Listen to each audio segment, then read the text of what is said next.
Hello students, today our topic is insect repellent, rocket propellant and carbon fiber.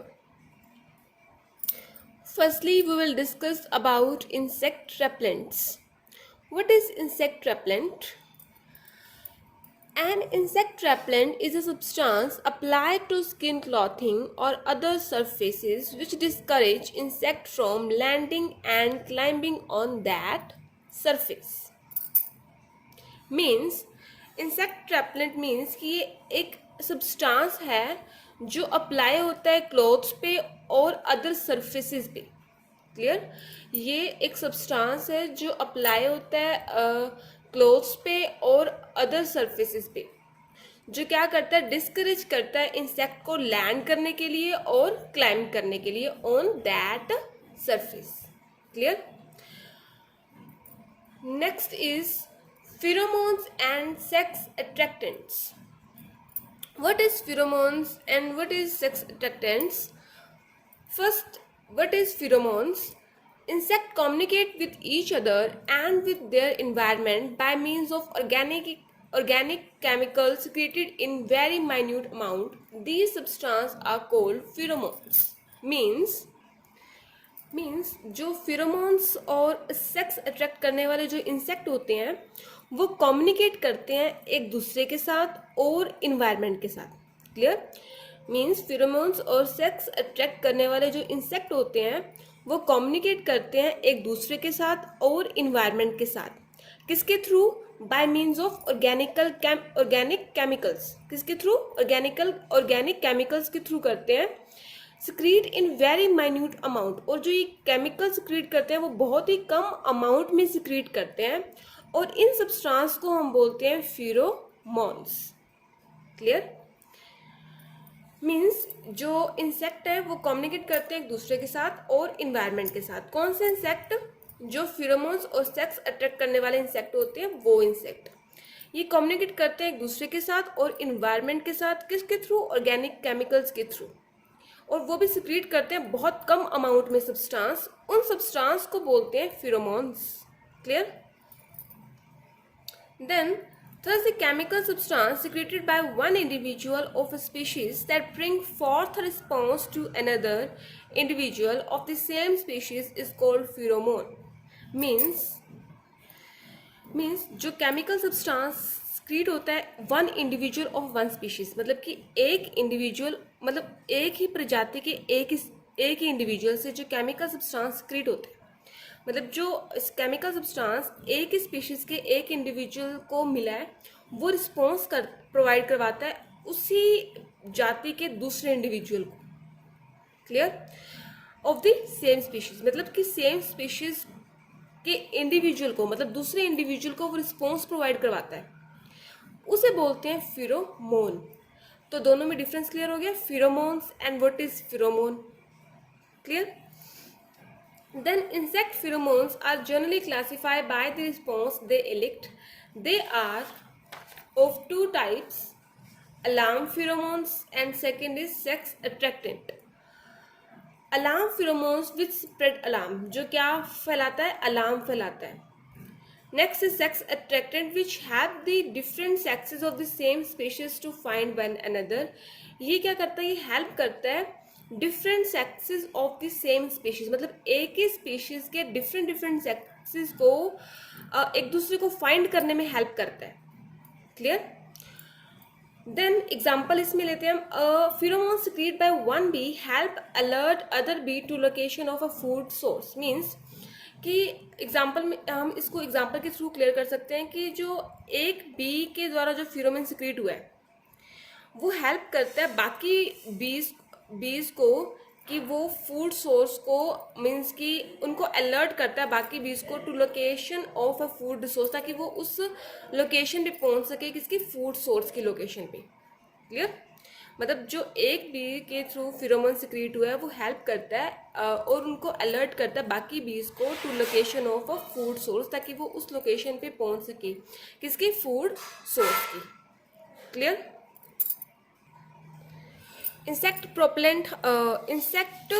Repellent हमारा topic खत्म हो गया. इसमें आज हमने इंसेक्ट रेपेलेंट की डेफिनेशन रीड की है एंड फेरोमोन्स क्या होते हैं और सेक्स अट्रैक्टेंट क्या होते हैं। तो ये क्लियर हो गया दोनों। मीन्स फेरोमोन्स क्लियर हो गया कि वो इंसेक्ट जो एक दूसरे के साथ कम्युनिकेट करते हैं और इन्वायरमेंट के साथ भी कम्युनिकेट करते हैं, किसके थ्रू करते हैं, ऑर्गेनिक केमिकल्स के थ्रू करते हैं। ये था फेरोमोन्स। फिर हमने रीड किया आज फेरोमोन कि केमिकल सब्सटेंस जो एक इंडिविजुअल ने सिक्रिएट किया है वो रिस्पॉन्स, मतलब कि वही इंडिविजुअल रिस्पॉन्स करता है बाकी इंडिविजुअल को, उस स्पीशीज के, उन्हें बोलते हैं फेरोमोन। देन हमने टाइप्स रीड की कि फेरोमोन्स 2 टाइप के, alarm pheromones and sex attractant. Alarm pheromones जो अलार्म स्प्रेड करते हैं और सेक्स अट्रैक्टेंट फेरोमोन्स वो जो हेल्प करते हैं एक स्पीशीज के डिफरेंट डिफरेंट सेक्स को, ताकि वो एक दूसरे को क्या कर सकें, फाइंड कर सकें। Clear. Next topic is rocket propellant. Many satellite have been launch by different countries for space research.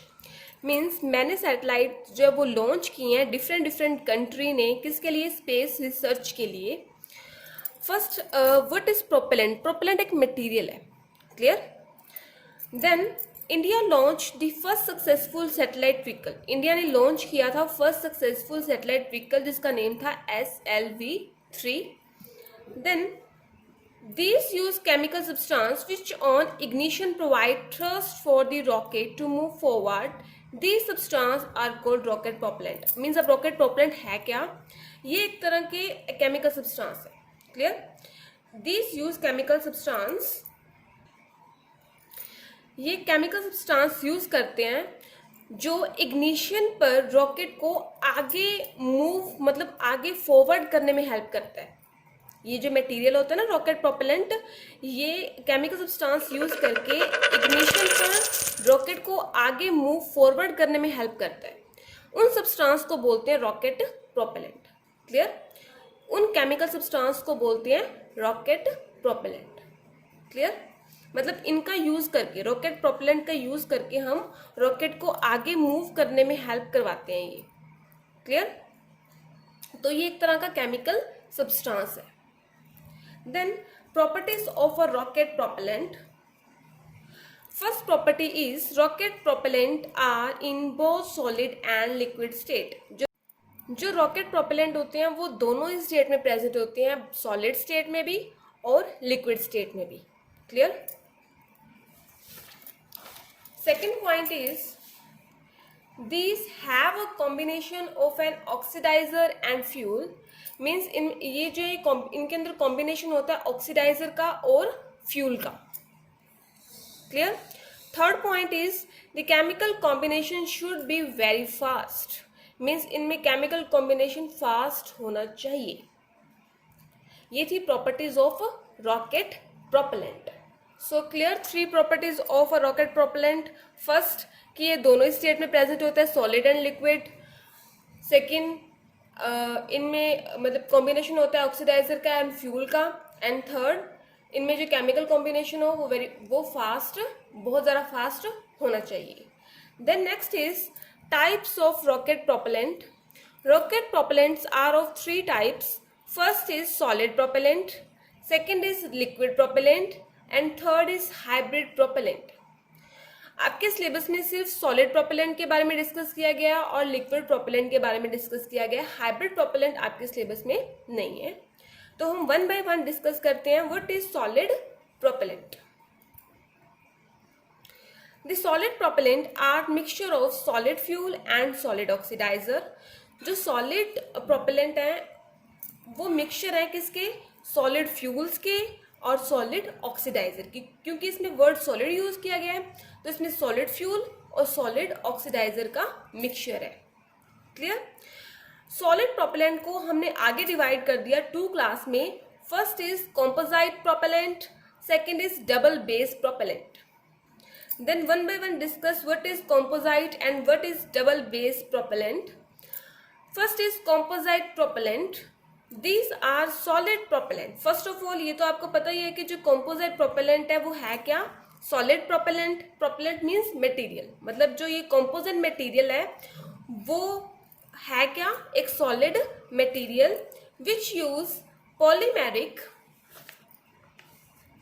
binders such as polyurethane of polybutadiene as a fuel, means ये फ्यूल के तौर पे किसे यूज करते हैं, पॉलीयूरिथेन ऑफ पॉलीब्यूटाडाइन।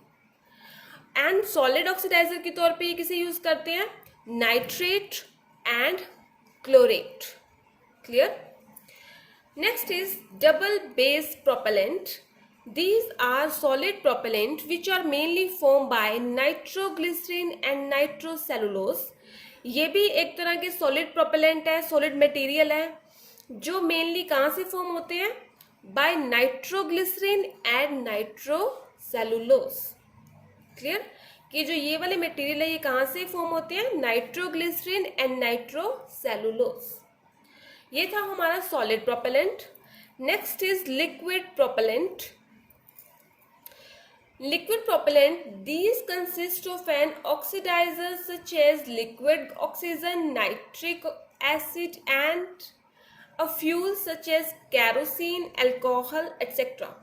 Means जो liquid propellant होते हैं ये क्या कंसिस्ट करते हैं, ऑक्सीडाइजर के तौर पे ये कंसिस्ट करते हैं लिक्विड ऑक्सीजन को, नाइट्रिक एसिड को एंड अ फ्यूल, और फ्यूल के तौर पे यूज करते हैं ये, जैसे कैरोसिन हो गया और अल्कोहल हो गया। क्लियर। सॉलिड प्रोपेलेंट में भी हम ऑक्सीडाइजर और फ्यूल की बात करते हैं, बट उसमें जो सॉलिड ऑक्सीडाइजर और फ्यूल, जो उसमें जो ऑक्सीडाइजर यूज करते हैं और जो फ्यूल यूज करते हैं वो दोनों ही क्या होते हैं, सॉलिड। बट लिक्विड प्रोपेलेंट में जो आप ऑक्सीडाइजर और फ्यूल यूज करते हो वो दोनों ही क्या होंगे, लिक्विड होंगे। क्लियर, नेम से क्लियर हो गया, लिक्विड की बात कर रहे हैं तो इसमें मटेरियल भी कैसा होगा, लिक्विड मटेरियल होगा। तो ऑक्सीडाइजर के तौर पे हमने लिक्विड ऑक्सीजन यूज किया है, लिक्विड यूज करेंगे क्योंकि हमारा नेम क्या है, लिक्विड। और क्या यूज कर सकते हैं, नाइट्रिक एसिड। और फ्यूल के लिए हम यूज कर सकते हैं कैरोसिन और अल्कोहल को, ये भी क्या है, लिक्विड। जैसे हमने सॉलिड प्रोपेलेंट में सॉलिड प्रोपेलेंट को क्लासिफाई किया था 2 क्लास में, वैसे ही सेम लिक्विड प्रोपेलेंट को भी हमने 2 क्लास में क्लासिफाई करना है। First is monopropellant and second is bipropellant. Then one by one discuss what is monopropellant and what is bipropellant. What is monopropellant, आप इसको प्रोपेलेंट नेम ना समझ आए तो आप मटेरियल भी बोल सकते हो। The propellant in which a single chemical compound act as a fuel as well as oxidizer. मतलब ये एक तरह के वो मटेरियल हैं जिनमें अ सिंगल केमिकल कंपाउंड, मतलब एक सिंगल केमिकल कंपाउंड दोनों तरह एक्ट करता है, फ्यूल की तरह भी और ऑक्सीडाइजर की तरह भी। उन्हें बोलते हैं मोनो, क्योंकि नाम आपके इसमें नेम से क्लियर हो गया, मोनो मटेरियल, मतलब एक ही मटेरियल दोनों की तरह एक्ट करेगा, फ्यूल की तरह भी और ऑक्सीडाइजर की तरह भी, तो उन्हें बोलते हैं मोनोप्रोपिलेंट्स। एग्जाम्पल हाइड्रोजन, ये दोनों की तरह एक्ट करता है, ऑक्सीडाइजर की तरह भी और फ्यूल की तरह भी। Second is nitromethane. Then second is bipropellant. These are propellant in which the fuel and oxidizer are stored separately। ये वो प्रोपेलेंट होते हैं जिनमें हम फ्यूल को और ऑक्सीडाइजर को दोनों को सेपरेटली स्टोर करते हैं, but are allowed to combine at the time of combustion. पर इनको कंबाइन कब करते हैं, मतलब इनको हम स्टोर सेपरेट करते हैं बट इन दोनों को हम कंबाइन भी करते हैं, फ्यूल को भी और ऑक्सीडाइजर को भी। कंबाइन कब करते हैं, eight the time of combustion. Clear, उन्हें बोलते हैं बाय प्रोपेलेंट।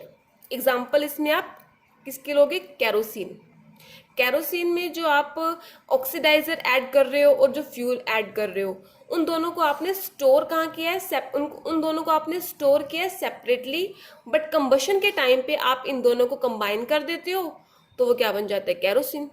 क्लियर, ये था हमारा topic rocket propellant. Last topic is carbon fibres. Carbon fiber are new type of high strength material. These are prepared by controlled pyrolysis of synthetic fiber and pitch material. Means carbon fiber है वो एक new type के high strength material है।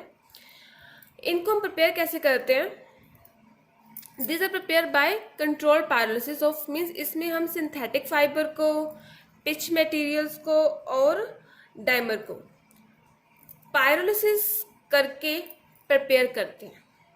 ठीक है, ये एक process है पायरोलिसिस। इस पायरोलिसिस प्रोसेस में हम सिंथेटिक फाइबर को और पिच मटेरियल को पायरोलाइज करवाते हैं, उसके थ्रू हम प्रिपेयर करते हैं, क्या प्रिपेयर करते हैं, carbon fibres. Clear? Then some of the common precursor for carbon fiber are: first precursor is several type of acrylic polymer with small variation in their composition have been used for the production of carbon fiber। मतलब कि अलग अलग तरह के जो acrylic polymer हैं वो produce करते हैं कार्बन फाइबर। मतलब कि इनको यूज़ करते हैं हम, अक्राइलिक पॉलीमर को यूज़ करके हम क्या प्रोड्यूस करते हैं, carbon fibre.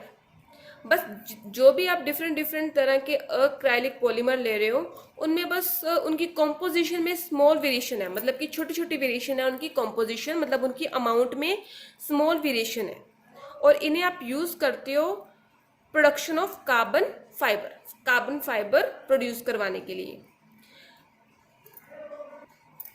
The general composition contain a minimum 85% acrylonitrile and remaining other monomers such as vinyl acetate, vinyl chloride etcetera. मतलब जो कॉम्पोजिशन आप यूज़ कर रहे हो अक्राइलोनाइट्राइल की वो कितनी यूज़ करते हो, कम से कम 85%, और बाकी जो 15% आप यूज़ करते हो वो क्या करते हो, मोनोमर्स। बाकी मोनोमर्स कौन कौन से मोनोमर यूज़ करते हो आप, vinyl acetate, vinyl chloride etcetera. These polymers promising for the manufacture of carbon fiber। ये जो पॉलीमर होते हैं ये हेल्प करवाते हैं, प्रॉमिस करते हैं किस लिए, कार्बन फाइबर को मैन्युफैक्चर करने के लिए।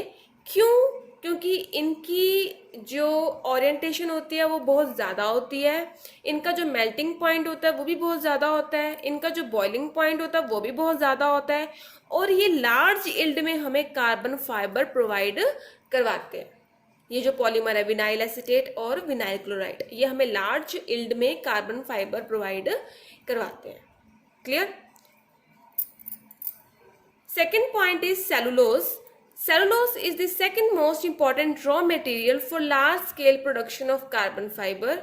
जो सेलुलोज है वो second most important raw material है जो लार्ज स्केल पे, मतलब ज़्यादा अमाउंट में कार्बन फाइबर प्रोड्यूस करवाता है। Third is certain fractions of Asphalt and pitch material.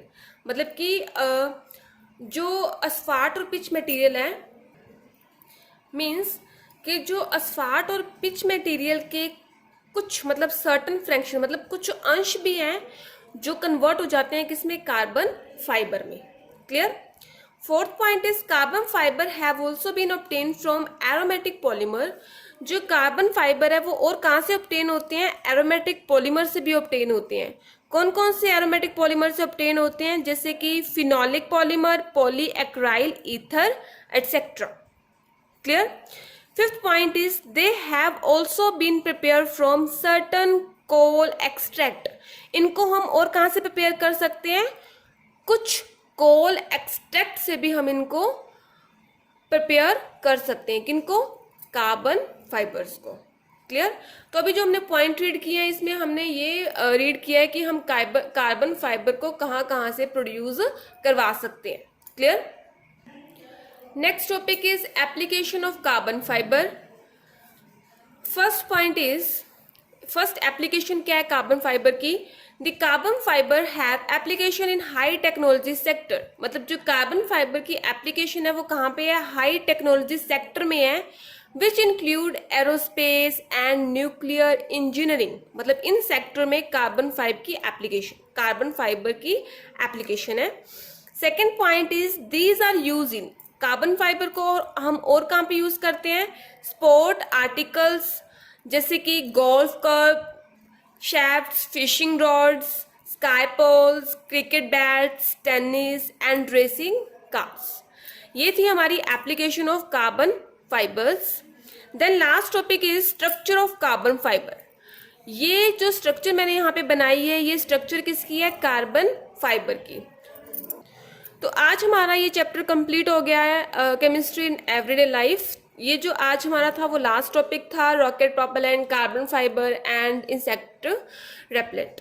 तो इस चैप्टर को आप अपनी नोटबुक में नोट कर लेना और मुझे इसकी PDF with in 2 days send करनी है आपको। Thank you.